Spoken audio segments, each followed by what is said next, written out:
जय हिंद दोस्तों, welcome to my channel. Class 12 physics का चैप्टर नंबर 1 पढ़ रहे हैं। टॉपिक आज का है अध्यारोपण का सिद्धांत। तो दोस्तों हम पढ़ने वाले हैं अध्यारोपण का सिद्धांत। सबसे पहले समझ लेते हैं दोस्तों अध्यारोपण का मतलब क्या होता है। तो दोस्तों यहाँ पर अध्यारोपण का मतलब होता है, जिसे मान लो कोई वस्तु है, ये ऑब्जेक्ट कोई है, तो इस पर बहुत सारे ऑब्जेक्ट आकर, तो दोस्तों आइए एग्जाम्पल के सहायता से समझते हैं अध्यारोपण क्या होता है। मान लो दोस्तों ये एक तरंग है, ये एक तरंग है और ये एक तरंग है। एक पीला वाला तरंग ये है और एक लाल वाला तरंग ये है। तो सिंपली दोस्तों अध्यारोपण का मतलब होता है एक के ऊपर एक लदना। सिंपल भाषा में एक के ऊपर एक लदना अध्यारोपण कहलाता है, मतलब आरोपित हो जाता है। तो दोस्तों मान लो कोई ये ऑब्जेक्ट है, इस पर बल लगा रहे हैं, इस पर बल लगा रहे हैं F, और इधर से भी बल लगा रहे हैं F, इधर से भी बल लगा रहे हैं F, इधर से भी बल लगा रहे हैं F। तो जब किसी वस्तु पर बहुत सारे बल लगते हैं तो इसे अध्यारोपण का सिद्धांत दे दिया जाता है, मतलब आरोपित हो जाते हैं, आरोपित करते हैं। किसी वस्तु पर जब अनेक बल आरोपित किए जाते हैं तो उसे अध्यारोपण का सिद्धांत कहा जाता है। जिसे दोस्तों यहाँ पर भी दिया गया है, ये भी एक अध्यारोपण का सिद्धांत ही है। ये एक तरंग है, इसके ऊपर एक और तरंग लग रहा है, इसके ऊपर एक और तरंग चढ़ रहा है, तो ये अध्यारोपण का सिद्धांत यही है। अध्यारोपण का सिद्धांत इसे ही कहते हैं दोस्तों। आई होप दोस्तों समझ में आया होगा। यहाँ पर भी दोस्तों देख लीजिए आप, वेव, ये डॉट डॉट डॉट करके दिया गया है वेव। तो वेव 1 हो गया, वेव 2 हो गया, वेव 3 हो गया। वेव 1, वेव 2, सॉरी दोस्तों, वेव 1 ये हो गया, वेव 2 ये हो गया, वेव 3 ये हो गया। तो दोस्तों एक वेव के ऊपर दूसरा वेव लद रहा है और दूसरे वेव के ऊपर तीसरा वेव लद रहा है, तो लदना ही अध्यारोपण का सिद्धांत, मतलब आरोपित हो जा रहा है, इसे ही अध्यारोपण का सिद्धांत कहा जाता है। तो दोस्तों यह अध्यारोपण का सिद्धांत ही कहलाता है। मान लो दोस्तों यहाँ एक Q आवेश है, Q आवेश पर यहाँ पर Q1 आवेश है, यहाँ पर Q2 आवेश है, यहाँ पर Q3 आवेश है। दोस्तों यहाँ पर Q1 जो आवेश है, यहाँ पर Q पर बल लगा रहा है, Q2 आवेश कैपिटल Q पर बल लगा रहा है, Q3 Q पर बल लगा रहा है। तो Q1 बल की दिशा क्या होगी, इधर होगी F1, और Q2 बल की दिशा इधर होगी F2, और Q3 बल की दिशा इधर होगी F3 की ओर। और ये सब R दूरी पर हैं, जिसे यहाँ पर देख ली R दूरी पर 1 है, R2, R3, ये सभी आवेश जो होते हैं R दूरी पर हैं। इस आवेश पर ये सभी बल लगा रहे हैं, इसे ही अध्यारोपण का सिद्धांत कहा जाता है। सदिश योग सभी बलों का होता है, मतलब सभी बलों का योग होता है। इसे Fn तीर का निशान लगा देंगे बार, जिसको बार कहते हैं, बार है सदिश। तो Fn इक्वल टू होता है F1 plus F2 F3 plus F4 dot dot Fn के होता है। मतलब जब बहुत सारे बल लगते हैं तो डॉट डॉट करके Fn लिख दिया जाता है।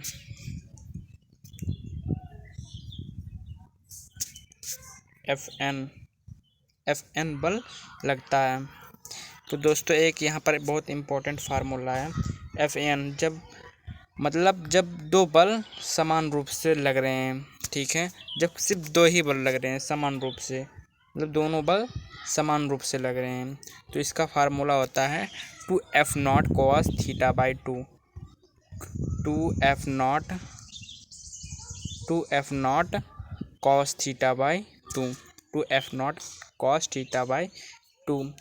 मान लो दोस्तों यहाँ पर दिया है 90 डिग्री का कोण दिया है, तो 90 डिग्री का कोण दिया है, तो F0 यहाँ पर है और F0 मतलब बल लग रहा है। ये कोई ऑब्जेक्ट है, आवेश समझ लो दोस्तों, यहाँ कोई आवेश है, और यहाँ पर Q1 है, यहाँ पर Q1 है, और यहाँ पर Q2 है।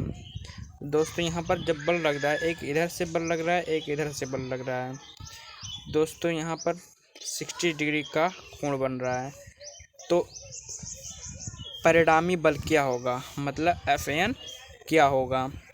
दोस्तों आइए समझते हैं। तो फार्मूला का अप्लाई करेंगे 2F0 cos θ/2। तो जैसे मान लो थीटा बराबर हमको दिया है 60 डिग्री, थीटा बराबर 60 डिग्री दिया है, तो उसी पर रख लेते हैं 2F0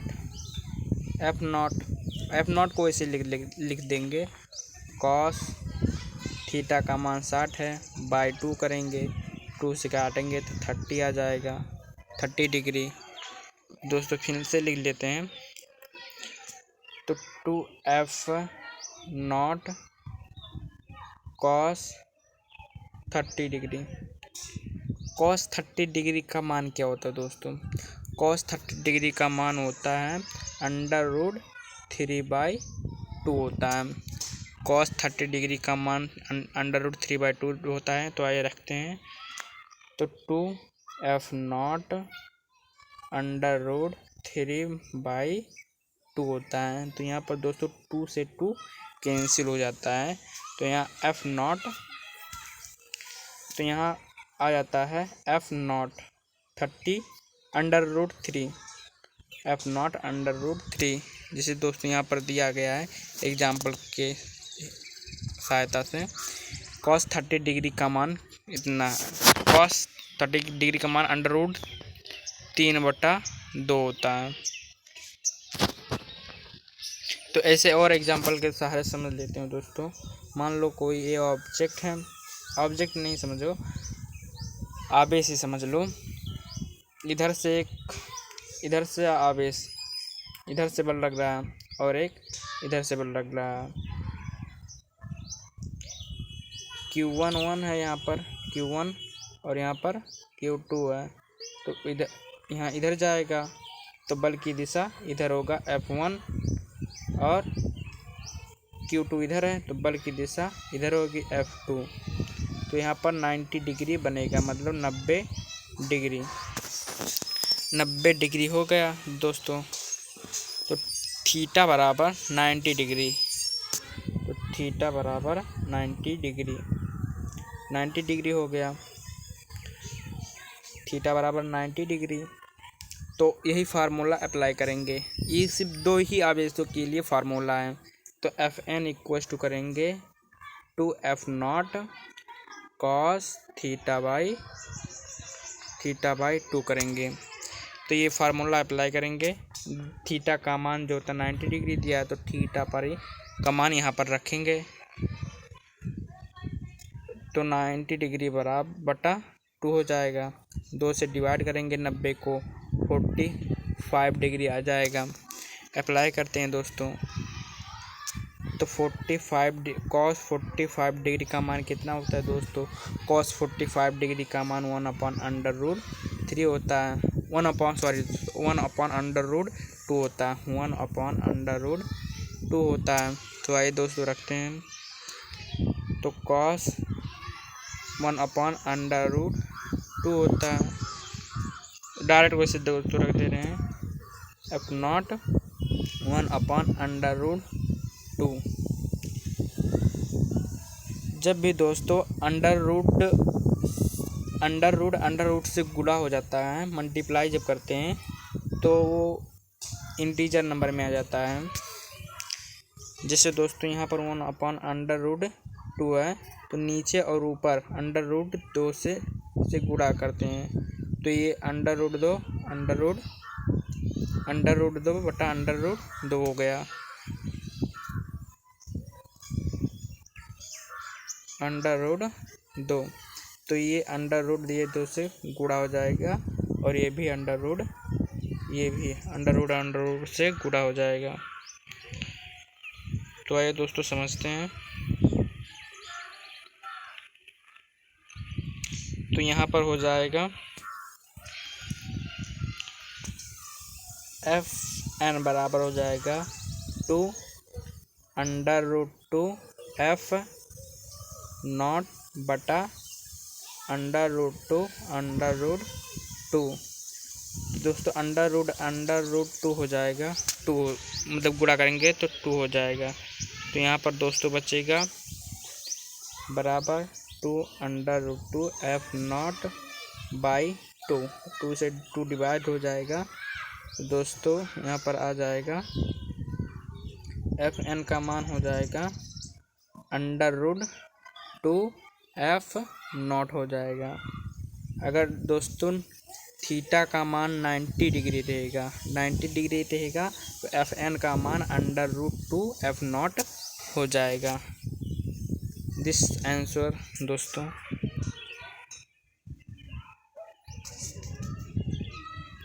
तो दोस्तों नेक्स्ट टॉपिक पढ़ते हैं विद्युत क्षेत्र। विद्युत क्षेत्र होता क्या है दोस्तों, पहले थ्योरी पढ़ेंगे, उसके बाद समझेंगे कि होता क्या है।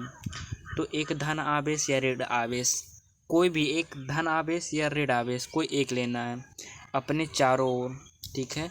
कोई धन आवेश या ऋण आवेश के चारों ओर एक क्षेत्र उत्पन्न करता है। अतः किसी आवेश के चारों ओर वह क्षेत्र जिसमें अनावेशित कण एक बल का अनुभव कर विद्युत क्षेत्र कहलाता है। विद्युत क्षेत्र कहलाता है। आइए दोस्तों एग्जाम्पल के साथ सहायता समझते हैं। मान लो दोस्तों ये कोई धन आवेश है, पॉजिटिव चार्ज है, धन आवेश है, तो पॉजिटिव चार्ज है, तो ये मतलब उसका एक कोई क्षेत्र होता है, क्षेत्र उत्पन्न करता है, ठीक है। ये कोई क्षेत्र उत्पन्न कर रहा है। तो मान लो कोई यहाँ पर एक आवेशित वस्तु है, आवेशित कण है, तो इस आवेशित वस्तु के कारण जो क्षेत्र उत्पन्न कर रही है, तो इस पर एक दूसरे वाले, जान लो निगेटिव चार्ज है, ये समझ लो निगेटिव चार्ज है, तो इस पर एक बल अनुभव होता है, एक बल अनुभव होता है। इसी को कहते हैं विद्युत क्षेत्र। मतलब जब कोई आवेश धन या ऋण आवेश होता है, उसका एक क्षेत्र मतलब प्रभाव उत्पन्न होता है, कोई प्रभाव उत्पन्न या बल का अनुभव होता है, ठीक है, तो उसे विद्युत क्षेत्र कहते हैं। तो दोस्तों पहले ही लेक्चर में आपको हम पढ़ाए हैं, जब कोई आवेश स्थिर रहता है तो वह विद्युत क्षेत्र उत्पन्न करता है। अगर कोई आवेश वेग के रूप में होता है, मतलब मूव करता है थोड़ा बहुत, तो वह चुंबकीय क्षेत्र उत्पन्न करता है। अगर जब कोई आवेश त्वरण के रूप में होता है तो वह विद्युत चुंबकीय क्षेत्र उत्पन्न करता है। ये दोस्तों पहले ही लेक्चर में ये सब पढ़ाया गया है दोस्तों, आप लोग जाके पढ़ सकते हैं दोस्तों, आई होप समझ में आया होगा। अब हम पढ़ते हैं विद्युत क्षेत्र की तीव्रता। विद्युत क्षेत्र की तीव्रता क्या होती है? तो दोस्तों विद्युत क्षेत्र की तीव्रता ई, मतलब विद्युत क्षेत्र जो होता है ई से डिनोट करते हैं विद्युत क्षेत्र को। तो विद्युत क्षेत्र में किसी बिंदु पर स्थित, ठीक है, एकांक धन आवेश जितने बल का अनुभव करता है उसे उस वस्तु पर विद्युत क्षेत्र की तीव्रता कहते हैं। दोस्तों एक बार फिर से पढ़ लेते हैं, समझ लेते हैं क्या है।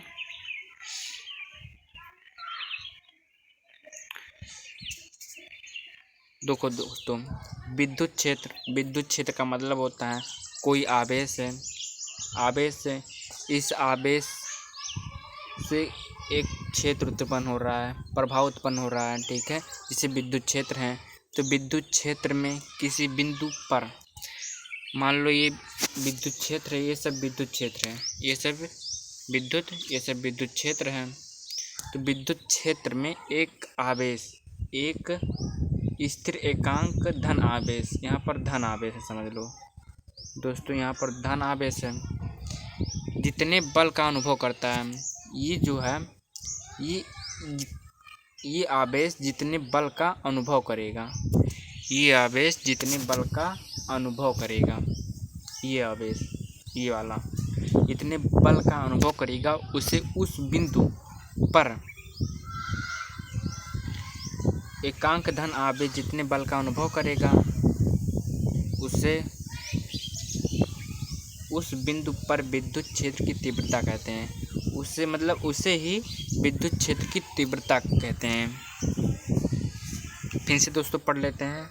मान लो कोई ये आवेश है, तो आवेश जब कोई स्थिर रहता है तो विद्युत क्षेत्र उत्पन्न कर रहा है, तो ये विद्युत क्षेत्र उत्पन्न कर रहा है। तो विद्युत क्षेत्र में ही एक अन्य आवेश आ जाता है, तो इस आवेश पर इस वाले बल के कारण बल लगता है या बल का अनुभव होता है, तो इसे ही विद्युत क्षेत्र की तीव्रता कहते हैं। पढ़ लेते हैं फिर से दोस्तों, थ्योरी एक बार पढ़ते हैं, समझ में आ जाएगा।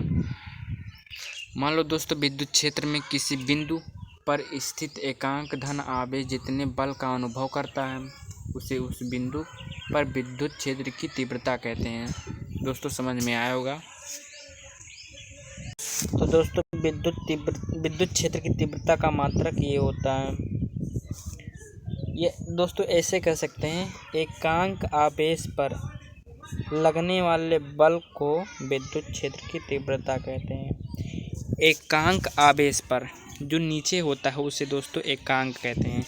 एकांक आवेश पर फार्मूला याद कर लीजिए दोस्तों, फार्मूला से ही डिफिनीशन याद हो जाएगा, आपको गारंटी के साथ कहता हूँ। इसे एकांक आवेश पर लगने वाले बल को विद्युत क्षेत्र की तीव्रता कहते हैं। एकांक आवेश पर लगने वाले बल को विद्युत क्षेत्र की तीव्रता कहते हैं। तो विद्युत क्षेत्र की तीव्रता का मात्रक दोस्तों ये होता है न्यूटन प्रति कूलाम या न्यूटन कूलाम इनवर्स होता है दोस्तों। तो इसकी बीमा हो जाएगी न्यूटन मतलब बल की बीमा mL/T-2 होती है और कूलाम की बीमा AT होती है। तो टोटल हो जाता है mL/T-2 A-1 हो जाता है दोस्तों। बीमा और मात्रक इसका याद रखना, बोर्ड एग्जाम में बहुत पूछा जाता है। MCQ के रूप में, मल्टीपल चॉइस क्वेश्चन के रूप में पूछा जाता है। तो F = कैपिटल Q और स्मॉल q/r²। वही दोस्तों फार्मूला वही सब है। आगे बढ़ते हैं दोस्तों।